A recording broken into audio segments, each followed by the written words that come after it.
partir de agora começa a gravação da aula. Para você que chegou agora, ótima noite, bem-vindo.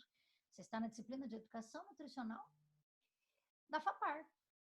Essa aula nós havíamos comentado da importância, eu queria trazer umas informações muito gostosas sobre esse assunto, que é o assunto da etiqueta. Queridos, falar de etiqueta não é conservador, não. É falar de educação alimentar e nutricional. A etiqueta não pode, não deve ser visto como algo fútil. Não, não é. A etiqueta à mesa, ela é respeitosa diante dos demais. Você não precisa pôr em prática tudo isso que está previsto aqui na aula de etiqueta. Se você observar aí, é uma aula grande, tem mais de 60 slides. Eu vou pontuar as informações mais importantes, mas não podia deixar de falar de alguns detalhes da etiqueta mais francesa mesmo. O histórico da etiqueta remete à França, naturalmente. Quem inventou a etiqueta, né, os métodos de servir, a francesa, a inglesa, foi basicamente a Europa. Há algumas questões, uns traços da etiqueta que são tipicamente europeus, outros que foram adaptados, inclusive, à prática brasileira e americana como um todo. Etiqueta é conjunto de normas de comportamento social e familiar que retrata a sociedade em cada época em que ela acontece. Então, gente, é natural que a etiqueta dos dias de hoje ela não seja tão conservadora. Que bom, né? Isso é mais inclusivo. Mas, ao mesmo tempo, não quer dizer que ela possa ser desleixada. Nós temos que ter bons hábitos à mesa, devemos ensinar isso às gerações futuras e que isso não seja visto como frivolidade, mas como simplesmente um ritual importante para a alimentação, algo com um simbolismo bonito, um simbolismo valoroso, né? Assim como outros aspectos que não são só da etiqueta à mesa, como o cumprimento, como o respeito aos mais velhos, o respeito às profissões mais antigas, por exemplo, aos profissionais de determinadas áreas, né? Então, nós temos uma etiqueta diferenciada para os magistrados, para os padres, para as pessoas da corte, não temos? Temos um tratamento diferente. Isso pode ser visto, sim, de forma bem legal. Queridos, etiqueta vem de ethos mesmo, que se mostra ética, né? A expressão vem da ética, e é sinônimo de respeito e de reflexão sobre nossos pequenos cotidianos. Ela nos remete a questões cerimoniosas. Desde a pré-história, o ser humano cria normas para se relacionar, para conviver. Desde normas patriarcais, assim, antigamente o primeiro que comia era o pai da família, isso deve ter acontecido nas casas de vocês, em algumas casas acontece até hoje, ou nas casas dos mais velhos. O primeiro que se serve é o pai. Por que o primeiro que se serve era o pai em muitas das nossas famílias, inclusive aqui onde a gente mora? Por quê?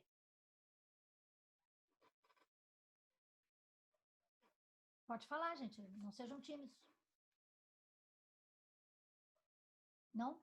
Não quer conversar? Quer falar no bate-papo?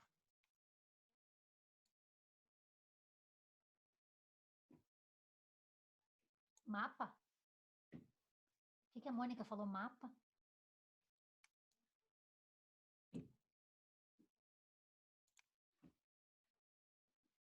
Vocês estão me ouvindo? Alô, alô, alô?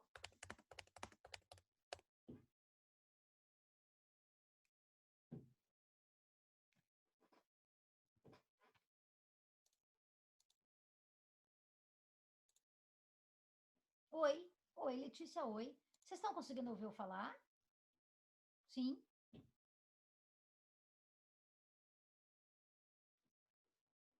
Quem não está me ouvindo? Pois é, está reclamando de que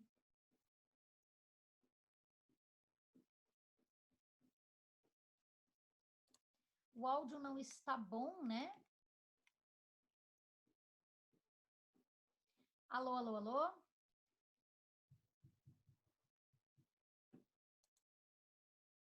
Alô, alô, alô? Dá para ouvir, prof, só que tá um pouco baixo. Pois Eu acho que depende do computador, a pessoa tá com dificuldade. alô, alô, alô?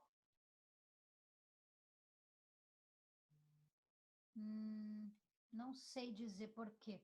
Estou tentando descobrir porque o microfone está baixo. Também não sei. Bom, eu perguntei por que em algumas famílias isso perdurou por gerações? Com fones, de fato, pode ser. O pai era o primeiro a se servir, o chefe de família, né? O pai era o primeiro a se servir numa mesa no momento da refeição. Isso foi durante muito tempo e se deu porque ele era o que trazia o sustento para dentro de casa. E, portanto, ele deve ser prioridade. O chefe de família, aquele que trazia o sustento para os demais, era muito importante que esse indivíduo se alimentasse bem, para que ele tivesse força e energia para ir lá fora lutar por mais alimento. Então, acredite, queridos, isso é histórico, né?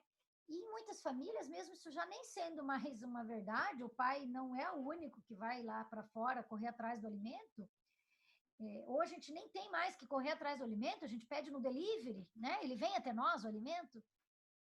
Essa prática do pai de família ser o primeiro a se servir, isso se mantém até nas gerações de hoje. Mas é de fato desde a pré-história. Criamos regras de convivência, e essas regras foram para a mesa também, e desde a Idade da Pedra, os líderes das comunidades, eles comandavam os seus semelhantes, e isso nos trazia etiqueta, regras de convivência e hierarquia. As sociedades antigas, do tempo dos faraós, a sociedade egípcia, o Império Romano, os fenícios, o Império Otomano, todas as grandes civilizações da Idade Antiga e da Idade Média cultuavam regras também estabelecidas. Então, assim, gente, comer com a mão não quer dizer falta de educação. Até hoje, há pratos que devemos comer com a mão, vocês até podem citar algum para mim, que pratos que devemos comer com a mão, que não fogem das regras de etiqueta, pelo contrário, são adequados segundo as normas de etiqueta. Então, não é porque os antigos não tinham talheres que não tinham etiqueta, tanto na vida pública quanto na mesa também. Essa parte histórica ela é muito legal, mas como temos aí 60 e poucos slides, eu quero explorar algumas questões mais específicas da alimentação. Lá na França da Idade Média, lá por volta do século XVII, 1600, 1700, o rei Luís XIV e depois, mais para frente, no próprio século, na Renascença, essas regras que começaram na França, elas foram redigidas, colocadas no papel e exportadas para outras regiões do mundo. Por isso que a França se torna tanto clássica no quesito das normas de etiqueta. Então, sim, surgiu na França, advém formalmente dos tempos do reinado de Luís XIV, que foi um rei bastante conservador e bastante normativo, né? Mas ele também reinou por muitos anos, o que fez com que muita coisa da história antiga viesse da sua época de fato. Uma das primeiras informações mais interessantes que advém dessa época é o uso do guardanapo.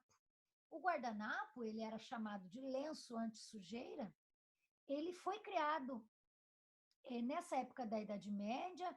Aparentemente, acredita-se que foi Leonardo da Vinci que trouxe isso para a civilização, digamos assim, e a ideia era utilizar esse instrumento no colo para que não sujasse a roupa.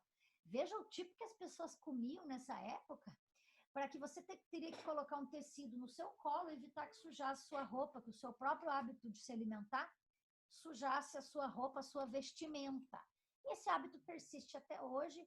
Sim, o local adequado de colocar o guardanapo é no colo, mas também depois de usado o guardanapo, ele pode ser colocado na lateral, sempre na sua mão direita.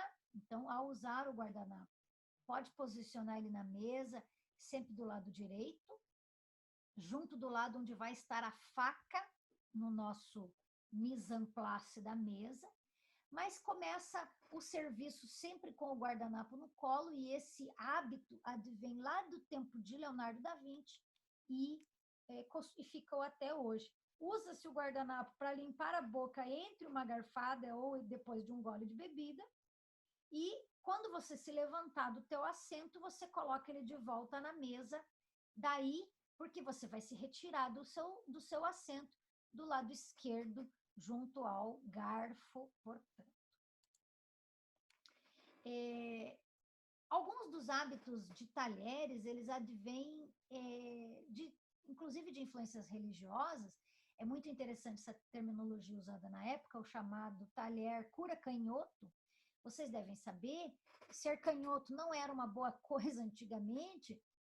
Que pena, né? Porque ser canhoto hoje é bem visto, né? Mas antigamente não era. As pessoas que eram canhotas e que, portanto, utilizavam a mão dominante, a mão esquerda, elas utilizavam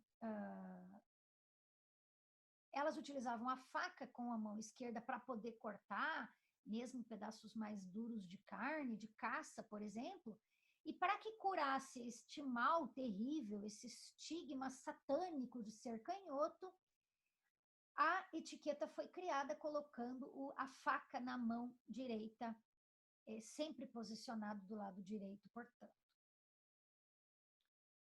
Mesmo quando a refeição tem várias fases, entrada, prato principal e sobremesa, ou quando ela é servida com mais etapas, entrada fria, entrada quente, prato principal, guarnição, o pão, a sobremesa e o queijo de pós-sobremesa, mesmo assim, o posicionamento dos talheres não se altera.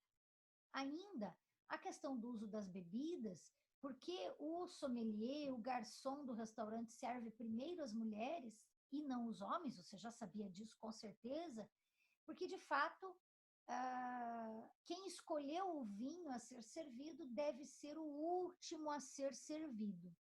Isso é uma regra que persiste até hoje, e se você já foi num restaurante à francesa, onde alguém te serve trazendo um prato pela direita e retirando pela esquerda, e servindo as bebidas, você também já percebeu que quem decide o vinho é o último que bebe.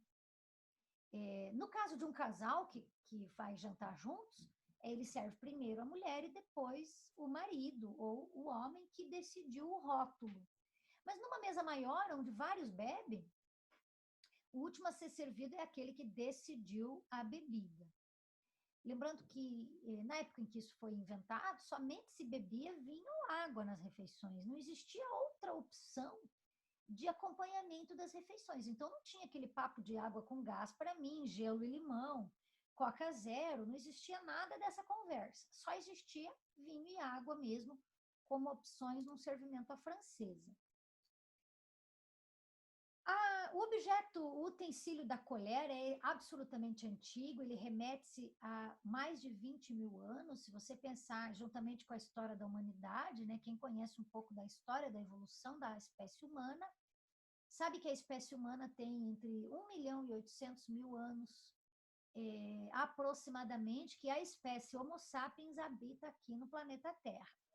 O fóssil mais antigo, quem não conhece, é a Lucy, essa mulher, primeiro ser humano que se encontrou até hoje, mora lá na Etiópia e está lá, foi conservado lá seus restos mortais, o seu fóssil, e mantido num museu na Etiópia. Se você tiver a oportunidade de ir à Etiópia, não esqueça de visitar a Lucy, que até o presente momento é o fóssil humano mais antigo. Lembrando que ela é um fóssil de Australopithecus. Então, a espécie, né, o ser humano, quando se separou evolutivamente dos demais primatas, advém de 1 milhão e 800 mil anos. Mas, logicamente, que essa espécie foi modificando dentro da árvore genealógica. Nós tivemos outros tipos de subespécies humanas, como o Homem forensis, o Homo neanderthalensis, o homem de Cro-Magnon, e ultimamente a última espécie humana que conviveu foi o Homo sapiens. Ele chegou a conviver concomitantemente com outros 2 tipos de espécies humanos, mas eles foram os únicos que permaneceram depois de grandes brigas que aconteceram na Europa, né, no sul da Europa, na região do Mediterrâneo, na região que hoje se conhece como a Turquia, o início do Oriente Médio. Então só ficou o Homo sapiens. Pena, né? Nós podíamos ter outros tipos de seres humanos convivendo com nós hoje. O que você acha, assim, de você ser de uma espécie e ter outros tipos de seres humanos morando lá na China ou na Austrália. Não seria sensacional? Eu acho que seria muito rico. Mas pense o quanto que já brigamos sendo uma espécie única na humanidade, pelas diferenças religiosas, pelas diferenças de valores, né? Nós já brigamos muito com as religiões muçulmanas, já brigamos com quem pensa diferente de nós. Imagina se houvessem seres humanos de outras espécies diferentes da nossa. Fica aí uma reflexão. O Homo sapiens, portanto, o tipo de espécie humana que vingou no planeta Terra, sim, devido ao crânio aumentado, a massa encefálica aumentada, e ao poder maior do que os outros tipos de humanos que conviveram com eles. Então, nós temos provas de que o Homo sapiens conviveu com o Homo neanderthalensis, que habitava o norte da Europa, as regiões de hoje, Alemanha, Islândia, Finlândia, Áustria, chegaram a conviver. Sabemos que chegaram a ter descendentes comuns, chegaram a procriar, terem filhos, mas também guerrearam tanto que chegaram a dizimar a espécie Homo neanderthalensis. E o Homo sapiens ficou. Muito bem, por que eu estou contando isso? Porque desde essa época já se tinha instrumentos para a etiqueta de mesa. A colher advém dessa época. A colher era utilizada tanto para se alimentar, e outros tipos de colheres ou de cinzéis eram utilizados para escavar a terra, construir utensílios e equipamentos, lascando pedaços de terra ou com barro também. Na mesa, na etiqueta moderna, a colher é somente uma, que é a colher de sopa, que é o primeiro prato a ser servido quando ele existe no servimento. Então, lembrando que nós podemos ter o servimento completo, onde a sopa faz parte. Se o servimento é só de 3 etapas, né, prato, entrada, prato principal e sobremesa, daí nós só teremos a colher de sobremesa, que será usada no final da refeição, e ela fica posicionada acima do prato, na transversal. A gente já vai ver uma foto disso. Mas a colher de sopa, ela fica do lado da faca. Sim. Catarina de Médici, lá em 1540, colocou o garfo, fazendo parte da mesa também, mais uma outra ideia que surgiu na França. E o garfo, ele foi o que historicamente nos diferenciou enquanto subpopulações, porque os pobres comiam com a mão, e o garfo era exclusivo da realeza, somente os nobres comiam com o garfo. Até hoje, você sabe, há diversas populações, diversas culturas que continuam comendo com a mão. Inclusive arroz, que é uma coisa difícil de pegar com a mão, né?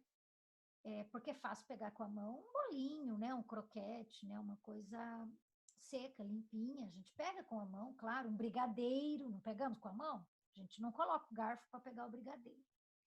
Mas até hoje, as sociedades pegam comida flocada, né? Assim, comida a granel, com a mão. É o caso do arroz, que até hoje na Índia e na China é consumido com a mão.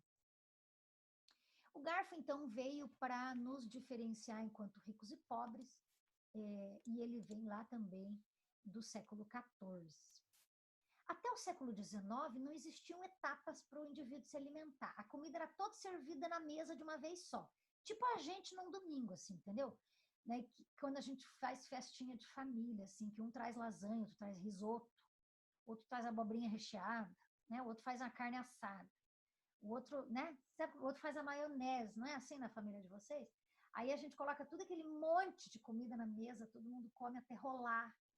Então, até o século XIX, colocar todos os alimentos dispostos na mesa, ele demonstrava fartura.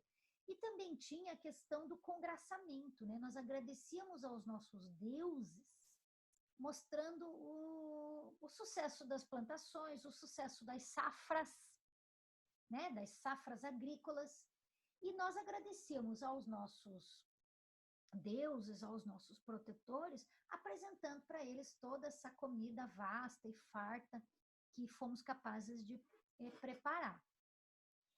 Os problemas foram surgindo, principalmente em regiões extremamente geladas, e foi o que aconteceu primeiro na Rússia e depois em outras regiões do mundo, em que a comida esfriava muito rápido e não ficava boa para o consumo.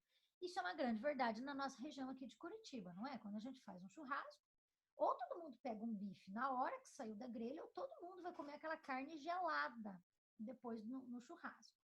Queridos, quem quiser me interromper, fica à vontade, tá?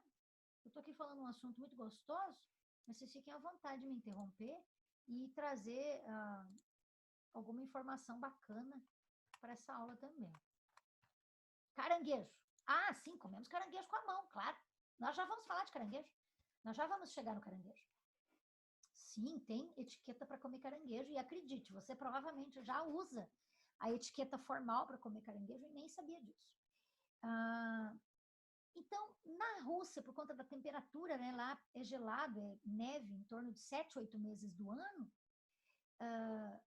os russos é que trouxeram esta ideia, e isso, claro, popularizou na França, de trazer um prato de cada vez, de fazer em etapas, e a gente chama isso hoje de serviço à francesa, colocando um prato a cada vez. Então, gente, anota aí, não porque vai ser conteúdo de prova, porque não vai, essa ideia não vai ser conteúdo de prova, mas o servimento à francesa é aquele de prato, entrada, prato principal e sobremesa. O servimento à inglesa é aquele que a gente se serve no buffet.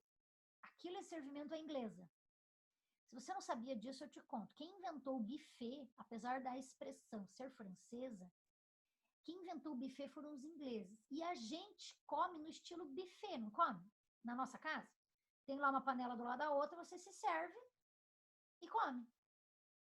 Ou tem casas onde deixa as panelas de um lado, assim, no balcão, ou a mesa é muito pequena. Deixa as panelas em cima do fogão, todo mundo se serve em cima do fogão e vai comer na mesa, porque a mesa é pequenininha. Não é assim na casa de vocês? Na minha casa a mesa é grande, então a gente deixa as panelas em cima da mesa mesmo. Mas tem casas que não cabe, ou cabe as pessoas e os seus pratos, ou não cabe mais nada. Aí as panelas ficam lá na pia ou lá no fogão, a gente serve e come na mesa daí. Isso é servimento à inglesa, aonde a gente se serve num buffet, se servindo de tudo aquilo que tem disponível. A ideia do servimento à francesa, ela foi consolidada por um grande chefe de cozinha, um grande cozinheiro chamado Carême. Carême, em 1833, ele era cozinheiro de imperadores, ele consolidou, ele oficializou o chamado servimento à francesa. E até hoje os estudantes de gastronomia estudam Carême. Este foi o cozinheiro que oficializou esse servimento do prato, a entrada, prato principal e sobremesa. Às vezes eu faço na minha casa isso, sabia? Eu faço às vezes uma sopa para o jantar. Mas se eu faço uma sopa para o jantar, o meu marido olha para minha cara e diz, cadê a janta?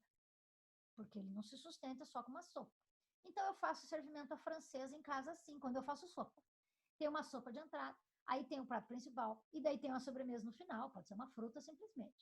Mas nós fazemos, às vezes, a francesa em casa, e simplesmente porque a sopa não sustenta, tem que ser em etapas mesmo. Queridos, que tipos de louças compõem o servimento da etiqueta, né? Tem o prato de pão, que é conhecido também como prato de manteiga, ou um pratinho de sobremesa, e ali tem o quê? Tem um pão. Sim, é de enorme refino que a gente consuma pão juntamente à refeição salgada. Isso acontece até hoje, para quem tiver a oportunidade de ir à Europa, até hoje os europeus, ao servirem uma refeição, em qualquer lugar, pode ser o restaurante mais simplesinho que você for, eles servem pão junto com a refeição. Então, você pode estar comendo um prato simples, vai ter um pedacinho de pão para ser servido junto com a refeição, porque é um costume, é um hábito deles. De fato, do ponto de vista nutricional, isso não é necessário, né? Porque nós já temos os componentes de carboidratos e de amido presentes nos demais alimentos daquela refeição. Então, se é uma refeição que tem arroz, que tem macarrão, que tem purê de batata, meu Deus, qual é a necessidade de pão nessa refeição? Não tem mesmo. Do ponto de vista nutricional, não tem. Mas se é uma refeição muito rica em vegetais e saladas, por que não um pãozinho para complementar a refeição? Gente, quem quer falar alguma coisa, fica à vontade, tá? Observe que outros pratos, que outras louças compõem a etiqueta. O chamado suplat, se a gente estivesse ao vivo, ia fazer vocês repetirem comigo essa palavra em francês, suplat, Sim, ela é a junção de duas palavras, su, que quer dizer abaixo, sob. Lá é o prato mesmo, né? Então é aquele prato grande que fica abaixo do prato de comer. Sim, é um grande raso, ele protege e decora a mesa. O prato raso, que vai servir para a refeição principal, seja ela de carne, de peixe, de massa ou de salada, e o prato fundo, que vai ser ou para sopas, ou para massas recheadas com molho, ou para risotos. Então, o prato fundo só vai existir se tiver sopa no cardápio, se tiver massas recheadas, vamos lá pensar, raviolone, capellettes, raviolini, tagliatelle, fusilli, qualquer tipo de massa, com molhos, que não são massas secas. Então, não é, por exemplo, um folhado, concorda? Folhado é uma massa seca. Folhado vai no prato raso. Se tiver um prato folhado, como um madrilenho, como um bife Wellington, são massas secas, que não tem molho, vai no prato raso. Mas se forem pratos com molho, é no fundo. Isso também vale para risotos e consomês também. Muito bem, comportamento à mesa. Essa é a sua mãe falando, né? Você só começa a comer quando absolutamente todas as pessoas ali da mesa estiverem servidos, né? Todos estiverem servidos.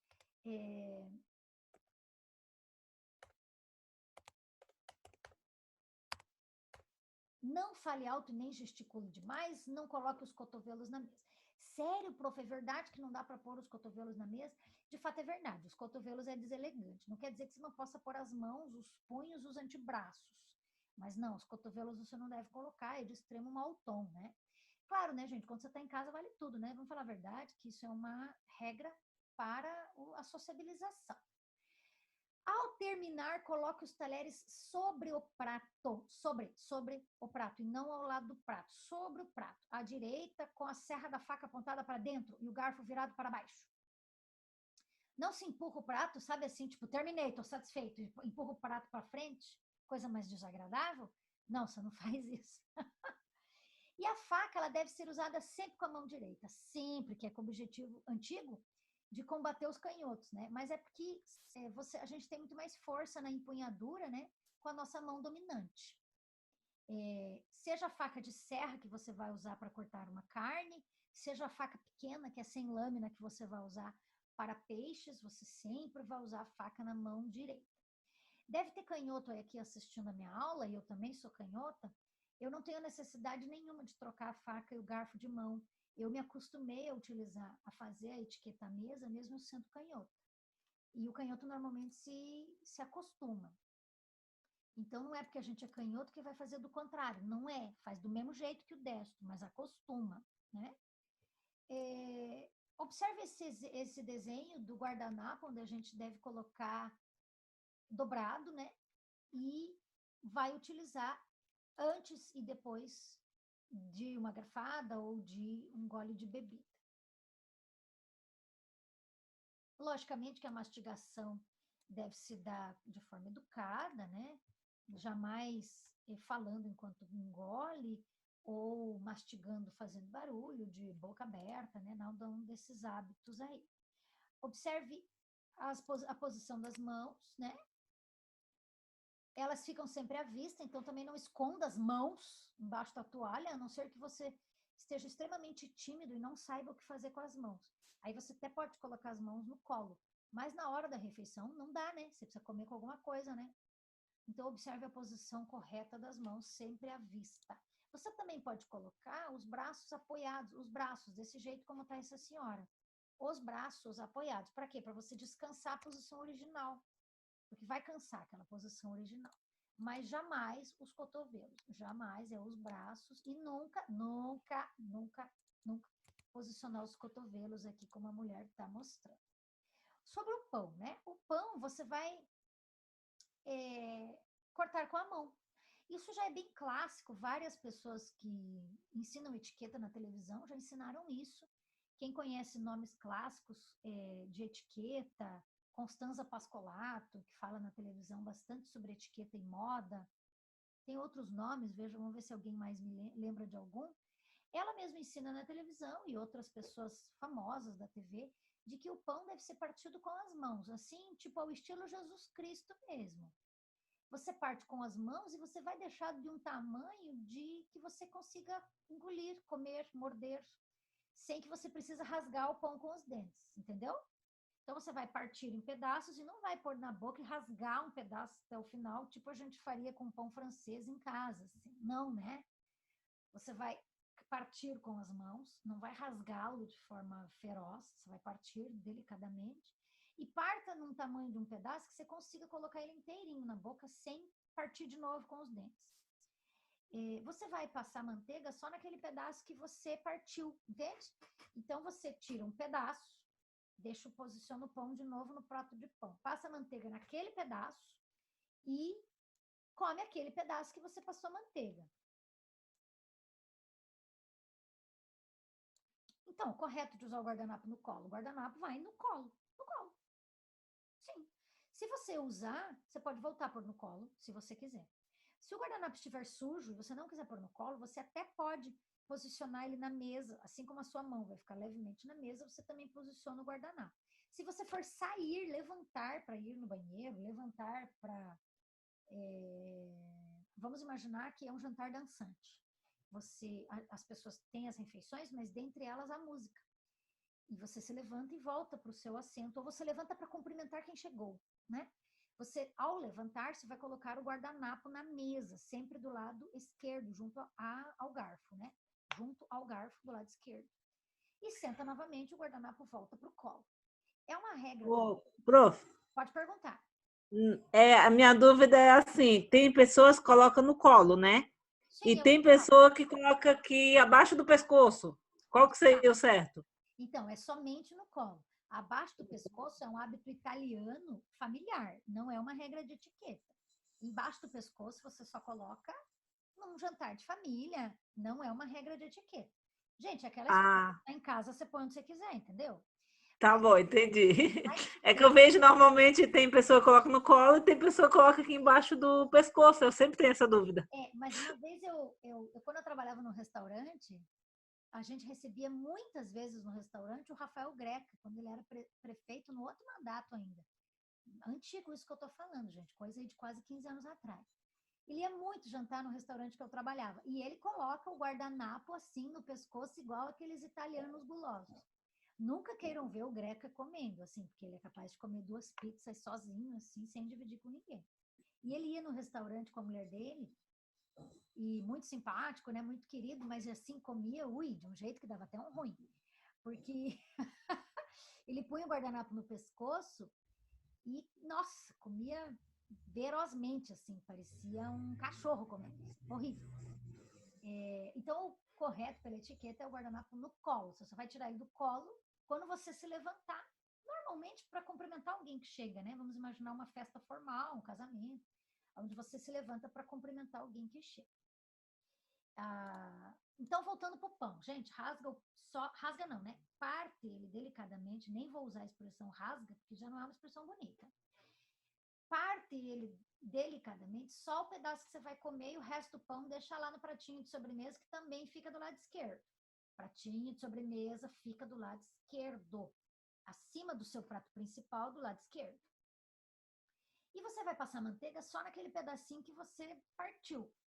E assim você fará com todos os pedaços até terminar o pão. Essa velocidade vai do teu critério.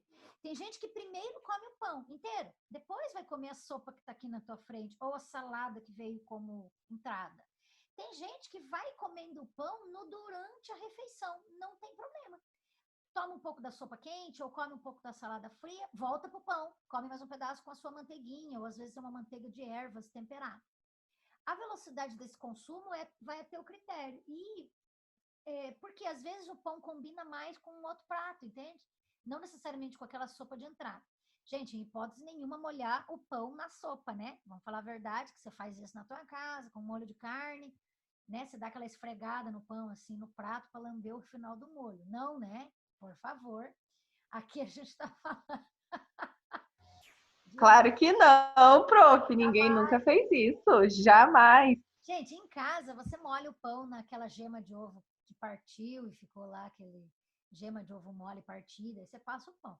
Mas no serviço de etiqueta, você come o pão separado dos demais, né? Assim, não vai molhar o pão na sopa. Parte o pão em pedaços equivalentes às suas mordidas e só passa a manteiga no pedaço que vai comer.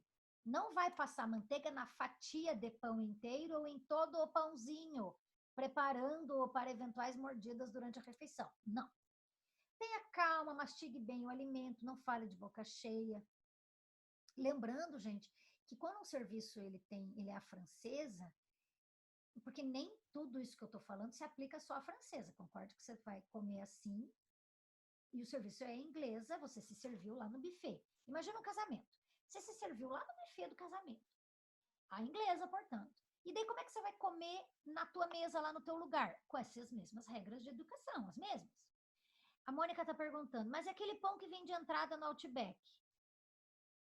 Que é um pão grande, porque ele é para todos, né? Aí todos partem pão. Sim, aquele pão australiano que vem com mel no Outback, ele vem com uma faca grande junto, que é para que seja cortada em cima daquela tabuinha que ele vem, corta-se em fatias no início da refeição e todos se servem daquele pão como se fosse uma cestinha de pão. Todos se servem. E daí você vai passar manteiguinha no teu pedaço e os outros decidem o que vão fazer com os pedaços deles. É um pão grande, não é só para você, é um pão para todo mundo que está na mesa. É uma cortesia, na verdade é um estímulo à culinária australiana que o Outback faz.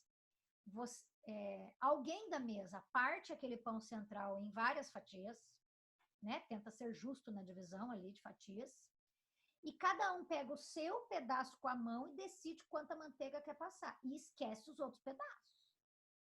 Fatia primeiro então, Mônica, e deixa todas as fatias ali em cima da tabuinha de madeira. Cada um pega o seu pedaço, leva para o seu prato, até porque não tem prato de pão daí, né? Tem só o prato principal, tem a tábua de pão no meio. E você põe essa manteiga no teu pedaço, só. E os outros decidem se querem comer seco ou com manteiga também. É muito bonita essa iniciativa do Outback de fomentar o pão australiano no servimento, né? Eu acho bem legal, eles difundem a culinária australiana. Prof, Pode falar. deixa eu perguntar. Sabe quando a gente vai comer em algum restaurante ou, sei lá, até num casamento mesmo, e, tipo, tem aquele monte de pratos que tá lá no início do buffet. Aí tem só a parte de saladas aí e no buffet, né? Sim, E só a parte de massas e a de carne. Aí você quer fazer o teu pratinho de salada, você vai pra mesa, come e volta pegar o prato quente lá, né?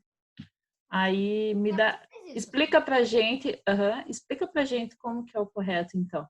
Se eu posso pegar e colocar do ladinho, mesmo que eu vá pegar uma porção do prato quente pequena, posso colocar junto com a salada, que eu sei que eu acho que não, mas, né? Quero a tua opinião. Então é assim. E esse negócio, tipo assim, eu devo me servir da salada primeiro, ir para a mesa comer e voltar lá? Ou posso colocar do ladinho? Ou eu pego, porque geralmente eu já fui em alguns que só tem prato grande, sabe? Daí não tem como eu pegar um pratinho só para salada e outro para comida quente, entende? Entendi. O que seria ideal? Como que eu vou agir de uma maneira mais legal, assim? O servimento à inglesa, que é o caso desses casamentos, o servimento à inglesa, ele tem como... você não deve promover o tumulto. Então, você deve servir uma vez só, infelizmente.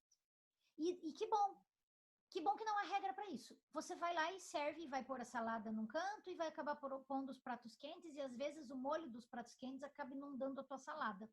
Isso é ruim. Geralmente acontece isso. Mas a gente deve evitar o tumulto. E o servimento à inglesa, ele gera tumulto. Essa é que é a vantagem da francesa. Na francesa, você está sentado, o volume de garçons é enorme, porque um garçom tem mais ou menos capacidade de servir umas 6 mesas no máximo. Então, você tem que ter muitos garçons, por isso é um servimento caro para ser feito num restaurante, num buffet, num evento, né? E daí o garçom vem até você e serve você em cima do teu suplá. Mas o servimento à inglesa faz com que todo mundo forme uma jacuda, uma fila em torno de um buffet. Uma fila horrível, extremamente mau gosto, mas é assim que funciona. Então, para evitar esse tumulto que serve, e todo mundo vai loucamente na mesa de antepastos, né? Para não dizer que não vai depois loucamente na mesa de docinhos, porque vai mesmo, né? É de uma falta de educação imensa, mas eu admito que eu também vou servir a mesa de docinhos, né? E aproveitar os docinhos da festa. Então, a gente acaba que serve de uma vez só,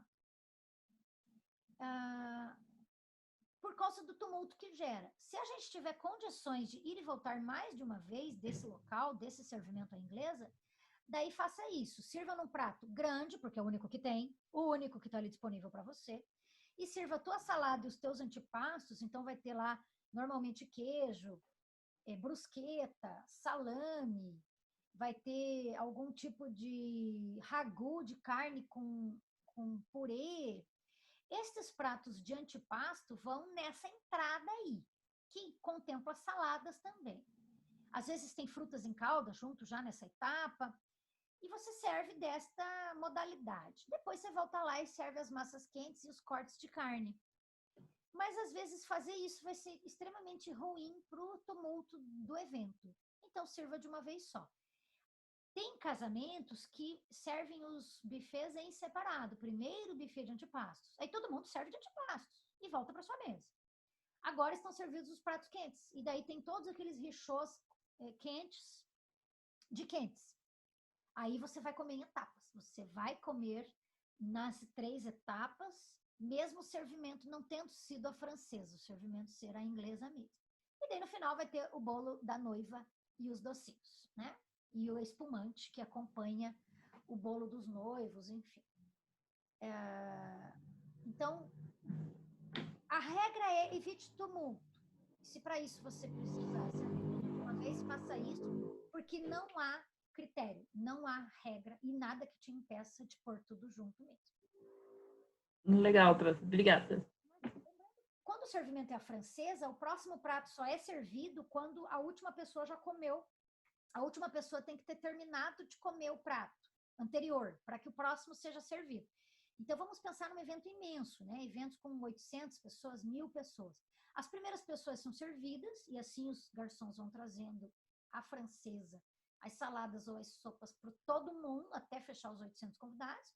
E só depois que o último comeu e entregou seu prato ao garçom pelo lado esquerdo, que o garçom pega, é que o prato principal vem. Então, o que você pode fazer? Você não pode ficar pirando, você tem que comer. Porque senão os outros pratos não vão ser servidos para as outras pessoas. Então, não demore muito para comer entrada e prato principal.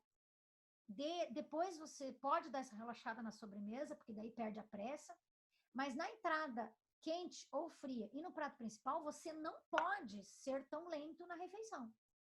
Ficar conversando tanto na refeição.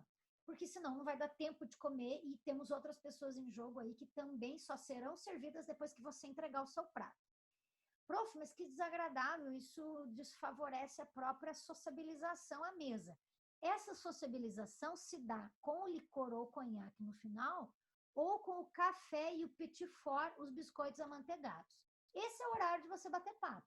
E aí, dependendo, hoje o fumo é algo que bom, caiu de moda, porém, quando fumar era um hábito de pós-refeição, os homens iam fumar lá fora e lá sociabilizavam entre homens e as mulheres permaneciam na mesa sociabilizando entre mulheres.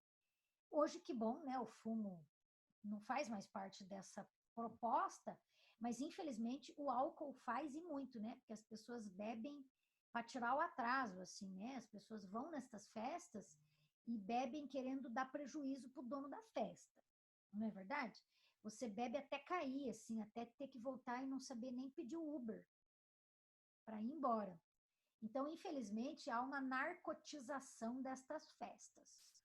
E as pessoas bebem muito, desdiferenciadamente, homem e mulher, e daí dançam e dão vexame, né? Enfim, você já foi em festas assim, isso não é privilégio meu, né? Então, nem que você tenha amado demais, não vai repetir o prato em hipótese nenhuma. Mas eu queria mais um pouco dessa sopa, ela tá dos deuses. Esqueça, uma vez só. Mas essa salada tá muito boa, ela tem queijo junto, ela tem lascas de bacon na salada. Tá, esqueça, você não vai mais ter repeteco de salada. E você outras pessoas só serão servidas depois que você entregar o seu prato também. Bom, batom, né? Batom é super desagradável deixar batom nas louças, tanto nas bordas de copos, nos cálices de licor. Então, o ideal é retirar o batom antes da refeição. Hoje nós temos a tecnologia a nosso favor, né? Os batons são hoje do tipo mate, que não saem mais nas louças e nas rebordas dos copos.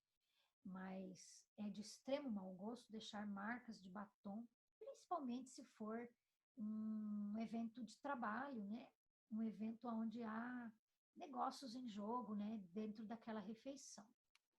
E também marca de batom no guardanapo, quando ele é de pano, de linho, é muito desagradável. A maior parte das vezes o guardanapo é acompanhado de um guardanapo de papel. Daí, este de papel você pode usar para tirar o batom. Mas o mais adequado é antes da refeição você retirar o batom no banheiro mesmo, do que ficar sujando o guardanapo da sua mesa com seu batom vermelho cor-de-rosa. Né? Não se faz isso. Mas se tiver o guardanapo de papel, você pode fazer isso. No de pano, jamais vai deixar marcas de batom no coitado do guardanapo de linho, de tricoline lá do dono do estabelecimento. Bom, bolsas não se deixa na mesa, nem o tipo de pasta, nem o celular, né? Hoje, coisa mais horrível, o celular junto à refeição. Uma coisa de extremo mau gosto, mas que infelizmente virou a extensão do nosso corpo, né? A gente já não é mais ninguém sem o celular, virou a extensão do corpo. Não se deixa nada, chave, luva, óculos, caixinha do óculos, horrível. Se não é de comer, não faz parte da refeição, não fica ali. A não ser que você deixe assim a sua babá eletrônica para ficar vendo seu bebê na televisãozinha, não tem nada mais importante que tenha que ficar ou disputando espaço com a comida e com os pratos. Então, claro, nos grandes eventos há serviço de chapelaria, onde as pessoas deixam casacos, chaves, logo na entrada, no guarda-volumes do evento, mas isso também é mais raro, ainda mais na nossa classe social, mas sim deve ser deixado, portanto, apoiado na cadeira, numa bolsa, no bolso de um casaco, mas jamais em cima da mesa. Nunca vai ter saleiro na mesa e não dispõe esse saleiro se você estiver servindo e resolver servir a francesa na tua casa. Eu já servi a francesa na minha casa. Nada mais simples, queridos. Faça uma salada, faça uma carne assada e uma sobremesa. Pronto, você está habilitado a fazer um servimento à francesa. Sirva a salada primeiro, sirva a carne com alguma guarnição, como batatas, que é típico, ou com risoto, que fica de extremo bom gosto, e faça uma sobremesa no final, que pode ser um sorvete, um brownie, frutas em calda. Não precisa ser rico, não, para fazer um servimento à francesa. Jamais vai colocar um saleiro na mesa, né? De jeito nenhum. Você não corta o bife em vários quadradinhos antes de comer, sabe assim? Que nem a gente faz com criança pequena, que a gente corta o bife para ela para facilitar a vida da criança em um monte de quadradinho. Você jamais vai fazer isso com a sua comida e nem vai ficar cruzando garfo e faca para poder cortar a salada em várias partes, sabe? Assim, rasgar as folhas do alface. Até porque num servimento à francesa, a alface já vai vir porcionada no tamanho típico de uma garfada ou de uma bocada. Você não vai ter necessidade de ficar cortando e rasgando vegetais no seu prato. Não deve se apoiar sobre a cadeira, balançar-se nessa cadeira. E se você for servir, sempre à direita e retira pela esquerda. Observe a posição dos talheres, então sempre a faca na mão direita e o garfo na mão esquerda. Quando você, no intervalo entre uma refeição e outra, observe as diferenças entre as mesas americana e europeia. Os europeus deixam posicionado assim, quase cruzados, mas não cruzados. Os americanos descansam a faca na borda do prato. E pode fazer destas duas formas, estão corretas. No final da refeição, os dois talheres descansam horizontalmente, paralelamente, nessa posição que você vê na imagem aí. Super legal, né? Como é que compõe o mise en place? O mise en place é esse, queridos, né? Então, observe que na sua mão esquerda, sempre, na sua mão esquerda vai estar o garfo. Se tiver peixe de entrada ou salada, né? De entrada vai ter o garfo de peixe ou de salada na sua extrema esquerda. E o garfo de carne, o principal, na esquerda também, mas junto ao prato, junto ao suplá. Do lado direito, a faca de carne, a faca de peixe, a colher de sopa, que é a primeira que vai embora daí, concorda? Quando chegar o prato de sopa, quando o garçom lhe trouxer pela direita a sua sopa de entrada, é o primeiro talher que você vai pegar com a sua mão direita e vai servir. Vai tirar o guardanapo daí de onde ele está, vai posicionar no seu colo. Observe acima do prato garfo e colher para a sobremesa. Isso já te dá um indício de que tipo de sobremesa virá. Entende? Você vai usar garfo e colher para sobremesa. Então, não vai ser docinhos, não vai ser petit four, não vai ser docinhos miúdos, que você comeria com os dedos, como em finger food. Não, vai ser uma sobremesa do tipo creme, que você vai precisar de uma colher. Observe a posição dos copos. Os copos são sempre posicionados desse jeito. Água, na escadinha mesmo. Água o mais longe de você, vinho tinto o meio e o vinho branco mais pertinho de você. Sempre do lado direito e, portanto, você vai pegar com o seu lado direito, com a sua mão direita. Não importa se você é canhoto ou destro, é assim que você vai segurar. Observe o pratinho de pão, sempre no canto superior esquerdo, juntamente com a faquinha de manteiga. Eu tenho uma outra gravura aqui, mais feliz, mostrando este posicionamento. Aqui o jantar é mais sofisticado, porque você consegue observar 3 tipos de garfo. 3. O garfo de entrada, o garfo para peixe e o garfo de carne, né? O chamado garfo de mesa mesmo.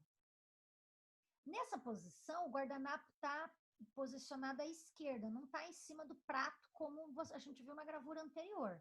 Não tem problema nenhum, você vai tirar ele da argola dele e vai posicionar no colo.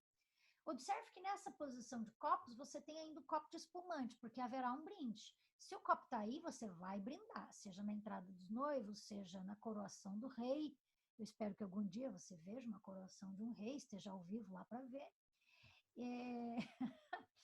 Ou seja, no brinde do bolo com docinhos na refeição.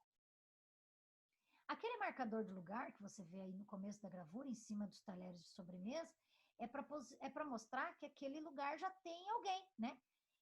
Então, para que ninguém pegue seu lugar, enganado, enfim. Observe as posições das várias facas, a faca de entrada, que provavelmente então é uma salada. Se não tem a faca, né? Se a entrada for só sopa, essa faca não ia existir, nem esse garfinho de entrada. Mas provavelmente tem uma entrada fria, portanto. Mas também tem sopa, tem uma entrada quente, então esse é um servimento bastante sofisticado. Queridos, o mise en place, ele te diz como é que vai ser a janta. Então, a montagem daquele prato na tua frente, ele já te dá que tipo de serviço vai ser ofertado ali. Se tiver garfo de escargot, se tiver garfo de peixe, você já sabe que vai ter peixe, que vai ter frutos do mar. Gente, para que tanto copo, né?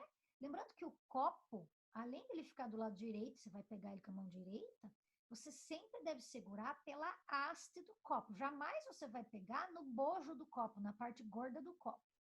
Sempre pela haste, para que a temperatura da sua mão não comprometa a temperatura da bebida e vai influenciar terrivelmente na apreciação da bebida. Se for água, você vai esquentar a água até perfumar a água com o perfume da sua mão.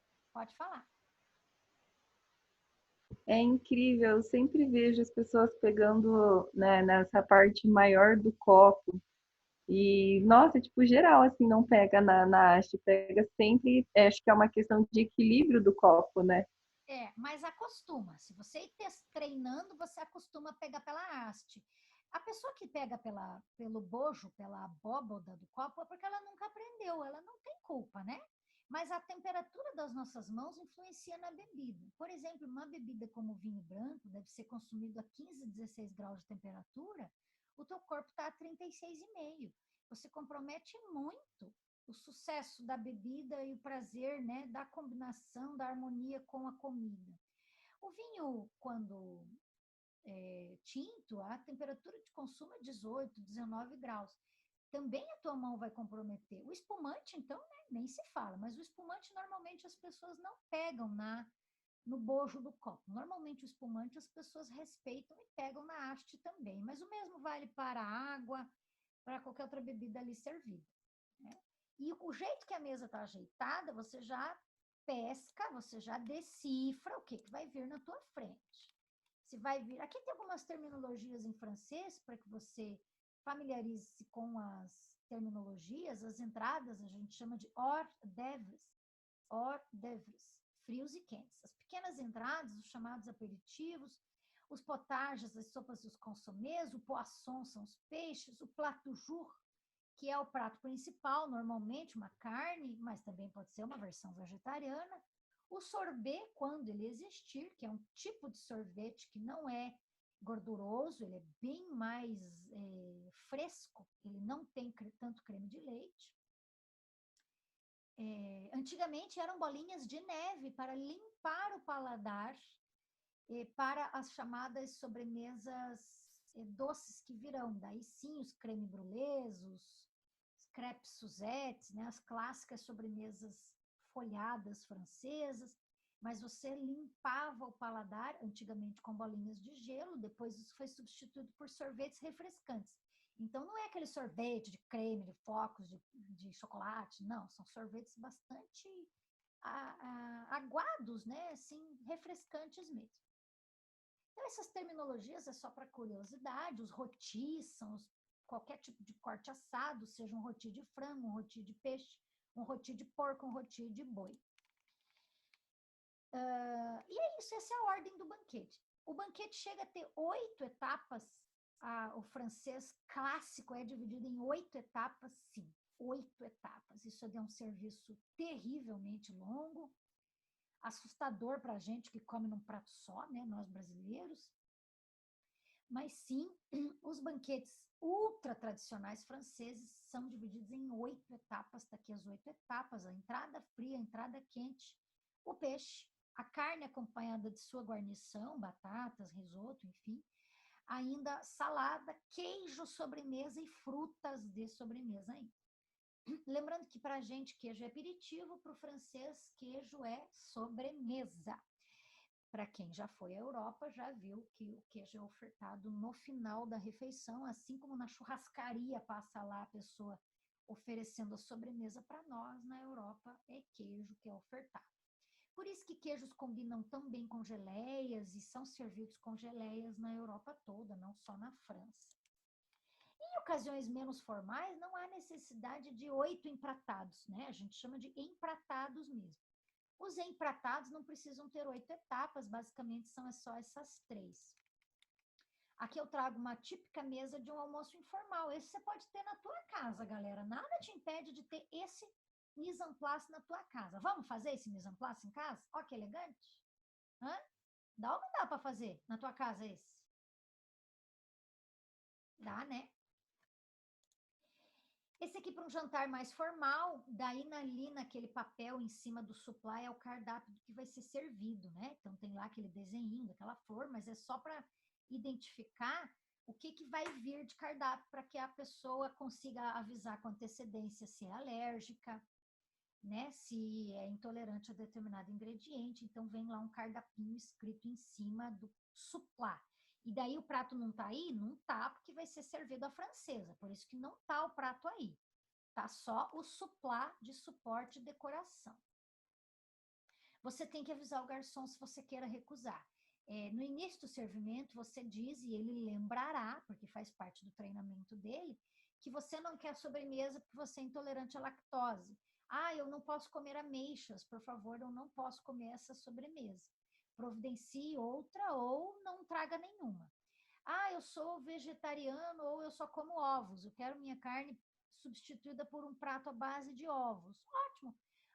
Os servimentos são preparados para substituir carnes, como carne de caça, carneiro, que são carnes menos aceitas, por pratos à base de ovos pochê, né, de consomê de ovos. Os serviços são todos habilitados para essas substituições. Você precisa avisar com antecedência para o seu próprio bem, porque você vai ser muito bem servido se você avisar com antecedência. Você será servido de forma muito personalizada e carinhosa se você avisar antecipadamente. Aqui no buffet, né? Na montagem de um buffet, a posição dos itens, isso quando todo mundo for a inglesa aí pegar as coisas daí, entendeu? Todo mundo vai aí, pega o prato e do prato se serve como é num casamento, né? Onde a gente se serve sozinho. Aqui temos algumas orientações, já estou acabando, queridos, que esse pratinho de lavanda, ele serve para que você umedeça os dedos e limpe a ponta dos dedos, para que depois você coma o pão, né, que vai ser partido com as mãos, de forma higiênica. Então, essa lavanda é uma tigelinha de cristal, às vezes é metálica, com um guardanapinho junto, e ela é com água morna, às vezes gotinhas de limão, lavanda. Ele vem só para as mulheres da mesa e você lava as suas pontas dos dedos. Depois de ter comido um prato salgado, por exemplo, à base de ostras, ou frutas que são consumidas com a mão. Gente, frutas devem ser pegas com a mão. Você não vai fatiar fruta com talher em hipótese nenhuma. Você vai comer com a mão e levar as frutas até a boca, como você faz na sua casa. Se a fruta deve ser comida partida, ela virá partida na tua mesa. Então, se for melão ou manga, onde você não come com a mão, ela vai vir partido na sua mesa. Mas se forem morangos, ameixas, nectarinas, pêssegos, onde comemos com as mãos, elas virão lavadas e você comerá com as mãos do mesmo jeito que você faz no sofá da sua casa. Aqui alguns pratos em especial, como alcachofras, né, que devem ser partidas e desfolhadas junto a molho ou vinagretes. Você vai comer com a mão e com os talheres. Não tenha medo de partir uma alcachofra com os dedos, tirando as folhas, mergulhando a extremidade das folhas no molho, aquela parte molinha do coração da alcachofra no molho. Só depois de muito bem temperada que ela é comestível, portanto. Então, não tenha medo de comer alcachofra, mesmo que são pratos mais estranhos. Alface, né? Você não vai cortar, ela já vai vir cortada. Se ela não vier cortada num tamanho que te agrada, você vai dobrar ela, né? Sabe como é que é, né? Você vai dobrando ela com o teu garfo, tua faca, e até que fique num tamanho razoável para você comer. Mas, em geral, ela já vai vir porcionada, rasgada nos pedaços. As azeitonas, quando elas vierem, elas já vão vir sem caroço. Você não vai precisar tomar esse cuidado. Tanto nos recheios de pratos salgados, como tortas, empadas, quanto se elas vierem soltas, livres, como num bacalhau a Gomes de Sá, por exemplo, ela já vai vir descaroçadas. Se você presenciar um caroço, você vai colocar o guardanapo diante da boca, cuspir o caroço dentro do guardanapo e recolher o caroço, né, tirar ele para você não correr o risco de engolir, e vai posicionar no cantinho do prato. Mas, em geral, elas já vão ser servidas sem caroço. O exemplo da colega do caranguejo, sim, você vai quebrar, né? Com os dedos, você vai remover as partes grandes do caranguejo, mesmo vale para lagosta, se você for comer lagosta.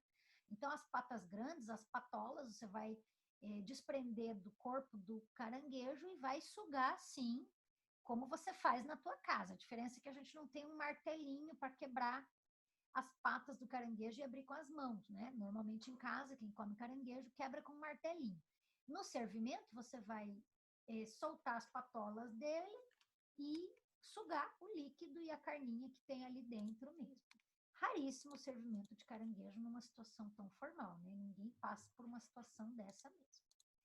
O caviar, para quem já comeu caviar, sabe que o caviar deve ser acompanhado ou de ovo picado ou de cebola. Ele é apresentado num pratinho pequeno.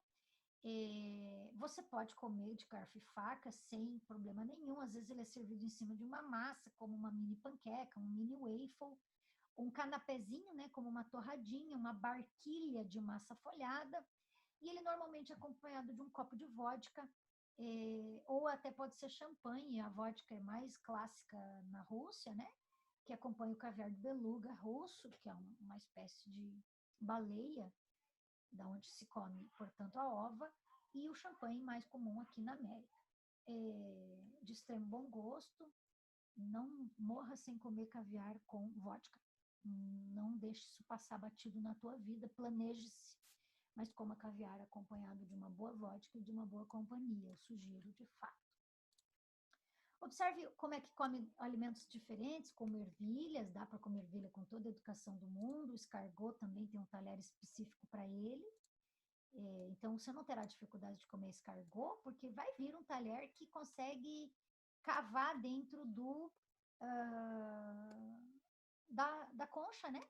Então, você não vai ter dificuldade, porque o talher vai te ajudar a cavar dentro da concha. O fondue também tem talheres especiais para ele. Como ele é uma comida suíça, você vai comer ao estilo suíço também, espetando mesmo no fogareiro, richô. Trouxe só esses exemplos finais. Para não dizer que eu não falei, sopa, né? Então você nunca assopra a sopa, você não mexe a sopa, você simplesmente tira colheradas de sopa laterais, não limpa a colher na borda do prato, você não faz barulho ao tomar a sopa, você não coloca o prato na boca para tomar o finalzinho, assim como se fosse uma cumbuca. Tome apenas aonde a colher permitir, com o prato reto sobre a mesa. Você não vai curvar o prato para pegar o finalzinho.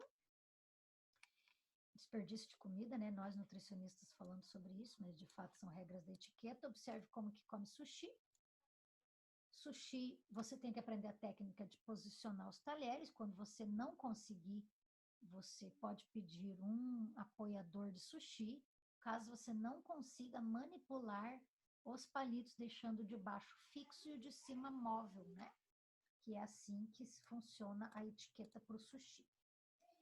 Conclusão, queridos, para poder acabar essa aula. A etiqueta é importante nos dias de hoje, na nossa vida social, na nossa vida profissional. Ela não é uma frivolidade, uma futilidade, mas ela é uma boa educação, uma cortesia. E ela está dentro desse universo da ética também.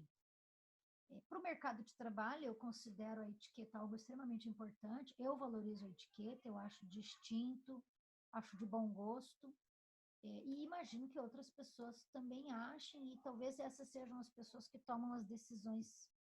E é importante agradar essas pessoas então também, né? É isso, queridos. Vou interromper a gravação, senão o vídeo fica extremamente longo, daí fica difícil